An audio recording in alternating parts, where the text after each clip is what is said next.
car seat, and we're going to install it into this Tesla Model 3. Okay.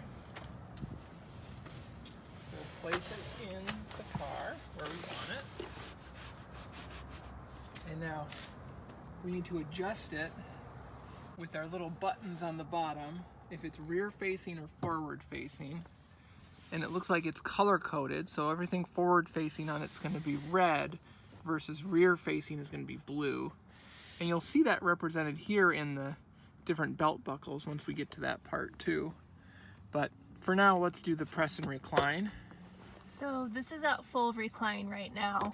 It does fit, and the front passenger seat is not too far forward. You could still sit up there and be comfortable. For rear facing, you can go up to, I think, 4.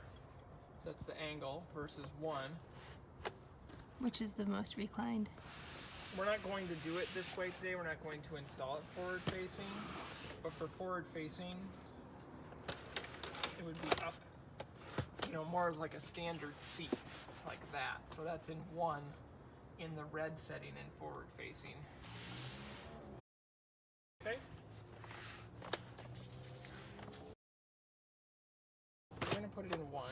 Okay, so we'll install it in the fullest recline at setting 1 in the blue bar there. To do the seat belt, to buckle this into the seat to secure it, we need to take apart all of the different parts to get down to where the seat belt connects into the base. So that's what we're going to do next. Okay, so you unclip the harness. Okay.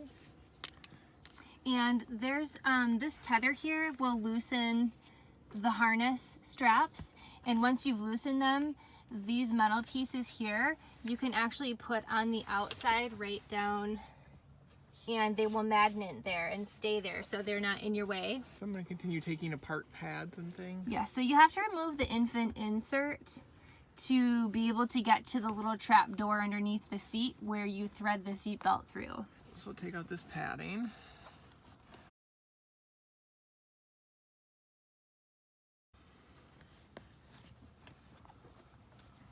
Okay, it's very soft. Okay, here's a pad. Thank Okay, now there's another one. Yeah, so you go up, you have to lift up the back pad here, and then there's another pad underneath it that is buttoned to the back. Can you unbutton that area? Yeah. And unbuttoning that pad will lift up the seat pad, which is how you get to the trap doors where you thread the seat belts through to secure the car. This is the bottom door. Everything's color coded, so we're still using the blue color here. This is a latch. You just pull it forward and it opens, and then you're gonna thread the seat belt through. Now in the Tesla, we ran into a small problem initially installing this with the seat belt, but it's easily correctable. We'll show you how to do that here. When you're installing this, what you want to do, so you have to open the cup holders on the sides here to thread the seat belt through, and there's one on each side. You just pull it up like that, and there's that one over there, and then there's little holes Like in here? underneath the cup holder there that feed through the little trap door area. Right there. That's where the seat belt comes through. And then on this side, I think it's right there. Yep. Okay. So let's thread the seat belt through. You're gonna want to pull the seat belt out all the way. So you have pulled it. It's got the most slack that's available. Pull it until it won't pull out any further. And then you're going to feed the buckle through the cup holder on the side near the door. Okay. And then you just pass it through that little trap door there. Got it.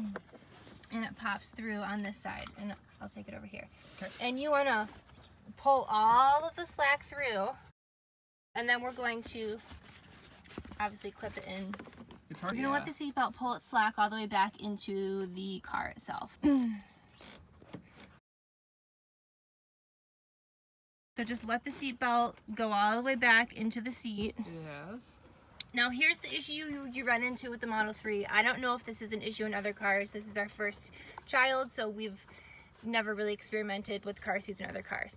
You will not be able to close this door here because the lap hip bone part of the seatbelt has this thick piece of fabric that's folded over. So what you do is pushing it back underneath this piece of fabric to hold it for a quick minute, and then you just push it closed.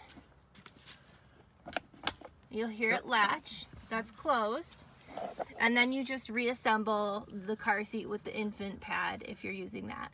You can feel it's really secure even It's right much now. more secure. That pad into place. I think the most important thing is really getting that seatbelt right at the base. There we go. Okay, and then that goes back down. Goes back down, and now we have the inserts, I think.